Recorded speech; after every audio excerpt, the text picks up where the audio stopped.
Guys welcome to my YouTube channel. हमने start करी थी स्क्वायर एंड स्क्वायर रूट की क्लासेस। तो आज की क्लास 3 है। तो सबसे पहले मैं आपको क्लास 2 रिवाइज कराऊंगी, फिर क्लास 2 का होमवर्क डिस्कस करेंगे, फिर आगे बढ़ेंगे। सबसे पहले हमने क्लास 2 में पढ़ा था कि how to check whether the following is a perfect square और नॉट। सबसे पहले हम लास्ट डिजिट चेक करते हैं। अगर लास्ट डिजिट 0, 1, 4, 5, 6 और 9 होती है तो वो परफेक्ट स्क्वायर है, अदरवाइज परफेक्ट स्क्वायर नहीं पॉसिबल। अच्छा, अगर लास्ट डिजिट 0, 1, 4, 5, 6 और 9 है तो अभी वो श्योरिटी नहीं देता कि वो परफेक्ट स्क्वायर ही होगा। You have to check it. Checking करने के हमारे पास मेथड्स है, वो भी हम आज की क्लास में ही डिस्कस करेंगे। देन हमें देखना है कि लास्ट डिजिट 0 कितने हैं। हमने स्टेप्स पढ़े थे। सबसे पहले number of zeros, it should be even. अगर वो इवन है तो हम नेक्स्ट स्टेप पे बढ़ेंगे, that is remaining number check करना। अगर रिमेनिंग नंबर भी एक परफेक्ट स्क्वायर है तो ही वो नंबर एक परफेक्ट स्क्वायर बनेगा। जैसे double zero is an even number, तो 25 चेक कर, 25 एक परफेक्ट स्क्वायर है तो full number is perfect square. The third one is the prime factorisation. break the numbers down into the prime factors. In every prime factor has an even exponent, the number is a perfect square. Just like we have checked that 2500 is a perfect square not, तो हमने उसके prime factors करे थे, then exponential form में लाए थे, even थे सारे एक्सपोनेंट, तो फिर इसलिए वो एक परफेक्ट स्क्वायर था। नेक्स्ट हमने टॉपिक किया था कि ways to calculate the under root. इसके 3 वेज होते हैं, prime factorisation, repeated subtraction and long division. Last class में हमने रिपीटेड सप्रेशन किया था। आज की क्लास में आपको प्राइम फैक्टराइजेशन सिखाऊंगी।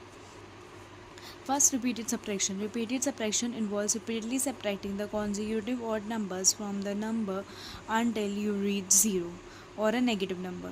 हम एक नंबर में से ऑड नंबर तब तक माइनस करते रहेंगे यहाँ तो हमारा ज़ीरो ना आ जाए या एक नेगेटिव इंटीजर ना बचे। तो अगर हमारा आंसर ज़ीरो आता है तो वो परफेक्ट स्क्वायर है, अगर ज़ीरो नहीं आता तो वो परफेक्ट स्क्वायर नहीं है। और अगर ज़ीरो आ गया तो अंडर रूट क्या होगा, जितनी बार हमने माइनस करा, 1, 2, 3, 4, 5, दैट्स इट। फिर ये मैंने आपको कुछ प्रैक्टिस क्वेश्चन दिए थे, अब मैं इनके आंसर डिस्कस कर लेती हूँ। सबसे पहला मैंने आपको 6300 को चेक करने को था प्राइम फैक्टराइजेशन से। तो उसके प्राइम फैक्टर्स आ रहे हैं 2 की पावर 3, 3 की पावर 2, 5 की पावर 2 एंड 7। एज हमारे बाकी सब के तो इवन पावर है, बट इसकी कोई पावर नहीं है, इसका मतलब ये एक पाई था तो मतलब 1 होगी पावर, तो इसकी पावर इवन नहीं है। It means the whole number would be not be a perfect square. Similarly हमने नेक्स्ट चेक करा, इसकी पावर 2 की पावर 3, 5 की पावर 2 एंड 3 की पावर 13 की पावर 1, तो 2 एंड जो 13 है उनकी पावर इवन नहीं है, तो ये नंबर परफेक्ट स्क्वायर नहीं होगा। अब इसका अंडर रूट फाइंड करना था बाय रिपीटेड सब्ट्रैक्शन, तो इसको आपने किया होगा, ये 11 टाइम माइनस करने पे आया होगा, और ये जो किया होगा इसका लास्ट में 0 नहीं बचा होगा, -2 बचा होगा। इनकेस आपको इस क्वेश्चन में कोई भी डाउट हो तो आप कमेंट सेक्शन में लिख दीजिएगा, मैं आपको उसकी एक नेक्स्ट वीडियो अपलोड कर दूँगी। अगर आपको किसी भी कोई भी डाउट हो आज की क्लास के होमवर्क में या किसी भी होमवर्क में, तो आप वीडियो के कमेंट सेक्शन में लिख दीजिएगा, मैं एक अपने एक्स्ट्रा वीडियो अपलोड कर दूँगी उसके लिए। तो आज जैसे कि हमने सेकेंड मेथड सीखना था अंडर रूट कैलकुलेट करने का, प्राइम फैक्टराइजेशन, तो हम आज की क्लास को स्टार्ट करते हैं। It means breaking down a number into its prime factors. हम एक नंबर को ब्रेक डाउन करेंगे प्राइम फैक्टर्स में एंड पेयर करना है। फिर हमें पेयर द आइडेंटिकल नंबर्स को पेयर करेंगे एंड देन वन फैक्टर लेंगे हम एक पेयर में से स्क्वायर रूट निकालने के लिए। सबसे पहले एग्जांपल है, हम स्टार्ट करते हैं। 576 की प्राइम फैक्टराइजेशन करना है। 2 2 ज़ा 17, 8 8, 2 ज़ा 1 4 4, 2 ज़ा 72, 2 ज़ा 36, 2 ज़ा 18, 2 ज़ा 9, 3 3 3 1। तो अब हम ऐसे फैक्टर सारे लिस्ट कर देंगे, दैट इज़ टू काउंट कर देते हैं, 1 2 3 4 5 6, 1 2 3 4 5 6 एंड 3 इज़ 2 टाइम्स। हमने ये सारे प्राइम फैक्टर्स लिस्ट कर लिया। अब हम पेयरिंग करेंगे, पेयर हो रहे हैं, जैसे जैसे ये पेयर होते गए हमने कर दिया। अंडर रूट ऑफ 576 क्या होगा, अब हम एक पूरे पेयर में से एक नंबर ले लेंगे, 2, इस पेयर में से 2 ले लिया, इस पेयर में से 2 ले लिया एंड 3। तो 4 4 2 ज़ा 8 8 3 ज़ा 24, तो it is an under root of, it's under root is 24। Under root square root means the same.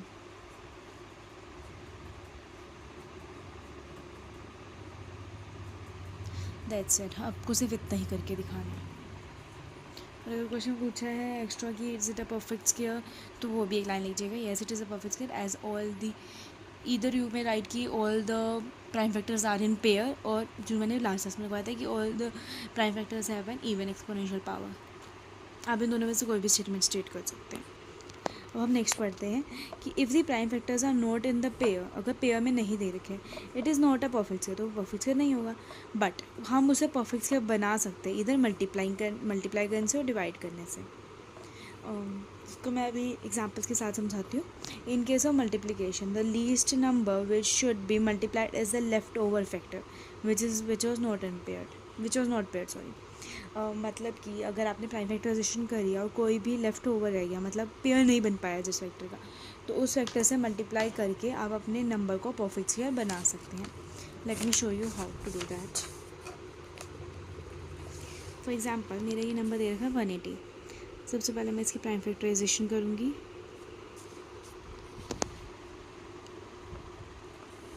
सबसे पहले हम 180 की प्राइम फैक्टराइजेशन करेंगे। 2, 90, 2, 45, 3, 15, 3, 5, 5, 1। तो हम फैक्टर्स लिस्ट कर देंगे।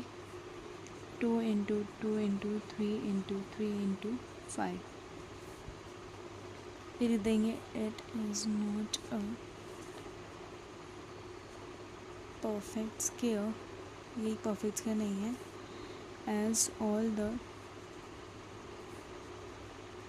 Prime factors are not in pair. अगर आपसे क्वेश्चन में से इतना पूछे तो आप इतना ही लिखेंगे कि उन्होंने पूछा कि बताओ ये परफेक्ट स्क्वायर है कि नहीं, tell whether the following is a perfect square और नॉट, तो आपको सिर्फ इतना ही करके दिखाना है। सिर्फ आपको स्टेट करने की ये परफेक्ट स्क्वायर है कि नहीं है, तो उसके बाद आप ये भी लिख सकते हैं, या तो आप ये लिख दीजिए या नॉट इन पेयर, या तो ये लिख लीजिए।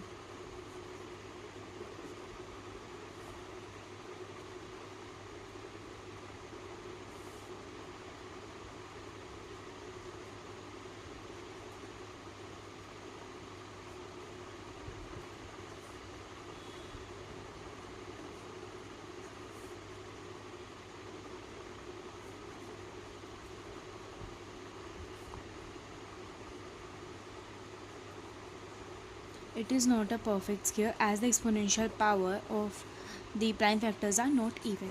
अगर आपसे क्वेश्चन में इतना ही पूछा तो इतना ही आंसर आएगा। अगर उन्होंने पूछा कि least number that should B multiply two make it a perfect square, तो वही होगा।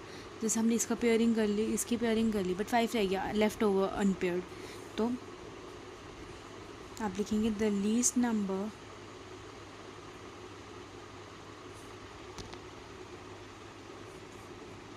which should be multiplied to make 180 a perfect square is 5 which was left unpaired।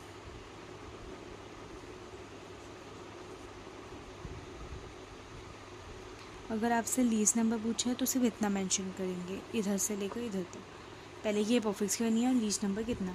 अगर उन्होंने बोला है कि रिजल्टिंग नंबर भी निकालो, तो हम करेंगे 180 इंटू में दोनों साइड को हम 5 से मल्टीप्लाई कर देंगे।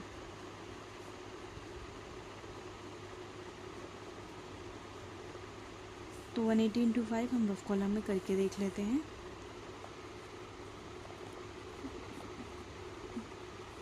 900। So 900 is the resulting number. अच्छा, अगर उन्होंने बोल दिया find the under root of the resulting number, तो हम वो भी निकाल के दिखा देते हैं। Under root of 900 would be 2 time है तो 1 टाइम लिखेंगे, दिस इज ऑल्सो 2 टाइम तो 1 टाइम लिखेंगे, एंड सिमिलरली हियर 3 2 ज़ा 6, 6 5 ज़ा 30, तो under root of the resulting number is 30। Therefore the square root of resulting number is 30। Question में जितना बोला है उतना ही निकालना है। हो सकता है एक क्वेश्चन में आपसे ये पूरा प्रोसेस पूछ लें, so you have to do the whole process. जितना पूछे आपको उतना करना है। अगर पूरा पूछे तो पूरा बताना है, अगर सिर्फ इधर तक पूछे तो इधर तक बताना, अगर से पूछे कि number least number that should multiply तो यहाँ तक, फिर ये भी पूछे तो बता। You can expect this. अगर ये पूरा आता है तो ये 3 to 4 मार्क्स में आएगा। अब मैं आपको डिवीजन बता देती हूँ। In case of division the least number that should be divided is the left over factor which was not pair. Similarly जैसे कि हमने उसमें किया था कि जो हमारा पेयर या नंबर जो रह गया था, जिसका पेयर नहीं बन पाया था, उसको मल्टीप्लाई करके उसको पेयर में कन्वर्ट कर दिया था इसमें, तो इसमें हम उसको डिवाइड कर देंगे। जिस लाइक मैं सिमिलरली 180 का पूरा ही आपको पूरा करके दिखाऊंगी। इट डज़न्ट मीन कि मैंने नंबर सेम लिया है, मैंने सिर्फ नंबर इसलिए सेम लिया ताकि मैं आपको शो कर सकूँ कि दोनों में क्या डिफरेंस है। बट इसका मतलब ये नहीं कि मैं आपको पूरा नहीं करके दिखाऊंगी, आपको एक एक पार्ट करके दिखाऊंगी। 2 ज़ा 90, 2 ज़ा 45, 3 ज़ा 15, 3 ज़ा, बट थोड़ी स्पीड बकअप हो जाती है क्योंकि आपने एक बार पहले भी कर रखा है सेम। तो ये फैक्टर्स देख सकते हैं आप। तो पेयरिंग करी, it is not a perfect square, तो वही पूरी लाइन लिखेंगे। मैं अभी एक ही लाइन लिख रही हूँ, इट इज़ नॉट अ। मैंने आपको दोनों वे से लिख कर दिखा दिया, जिससे आपको कंफर्टेबल है वो वे लिख सकते हैं। मुझे ऊपर वाला वे ठीक रहता है, नॉट इन पेयर वाला, तो मैं यहाँ पर भी वही लिख रही हूँ। Perfect square as all the prime factors are not in pair. तो अब निकालना है least number that should be divided, that would be 5 जो लेफ्ट रह गया unpair.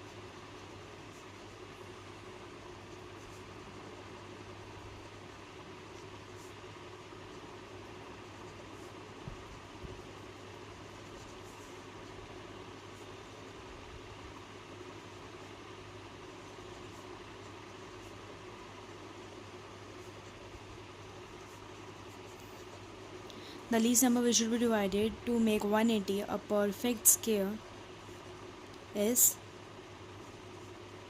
5, which was left unpaired.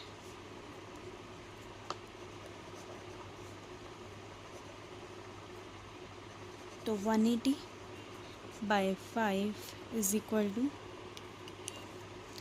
2 into 2 into 3 into 3 into 3 into 5 by 5। यहाँ पे तो 5 से 5 कट जाएगा, तो ये बचेगी 2 into 2 into 3 into 3। अब हम देख लेते हैं कि अब हम 180 को 5 से डिवाइड करते हैं तो क्या बचते हैं। 5 3 ज़ा 15 बचा 3, 36 ज़ा 30, तो 36। तो अब हम निकालते हैं under root of 36, under root of 36 is pairing बचा 6। Therefore, square root of resulting number is 6। तो अब मैं आपको आज के, आई होप कि आपको आज का टॉपिक समझ आया होगा। तो मैं आपको आज के ही टॉपिक से रिलेटेड कुछ क्वेश्चन होमवर्क में देना चाहती हूँ। that find the square root of the following prime factor by prime using prime factorization या by prime factorization। तो आपको इसका स्क्वायर रूट एंड इसका स्क्वायर रूट दोनों नंबर का प्राइम फैक्टराइजेशन से ही निकाल। Second is find the least square which should B multiply two make it a perfect square. इसमें आपको सिर्फ बताना है कि which is the least number that should B multiply two make this a perfect square, मतलब सिर्फ इधर तक करके दिखाना है। सबसे पहले प्राइम फैक्टराइजेशन करनी है, फिर the least number that should B multiplied is, बस इतना बताने की कौन सा लीस्ट नंबर है। आप चाहे तो ये भी लिख सकते हैं to not take the risk of deducting marks. The next one is the find the least number which should be divided to make it a perfect square. पहले आपको लीस्ट नंबर भी बताना है, also find the under root या square root of the resulting number. It means आपको इसमें पूरा करके दिखाना है। दैट इज़ पहले prime factorization, it is not a perfect square, then least number which should be divided and then whole process till under root. So I hope this video find you useful. If this is useful to you, please like, share and subscribe my channel, and don't forget to hit the bell icon. Thank you.